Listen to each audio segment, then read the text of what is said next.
Today was a culminating exercise for U.S. Army Central, which we got to conduct out here on this world-class range, thanks to the support of our Kuwaiti partners, where we got to showcase U.S. ARCENT's innovative efforts using the autonomous PLS, or palletized loading system.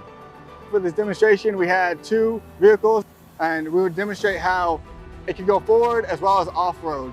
In addition to that, we got to see the retro traverse. During that time, both vehicles were actually robotically operated, to include the lead vehicle. Key thing to note here is that these vehicles were operating autonomously with no one in the cab. The reason why this is essential is because it provides us an opportunity to see the way in which we can expand our logistical reach in a combat environment, while also removing our most important asset, which is our people, our soldiers.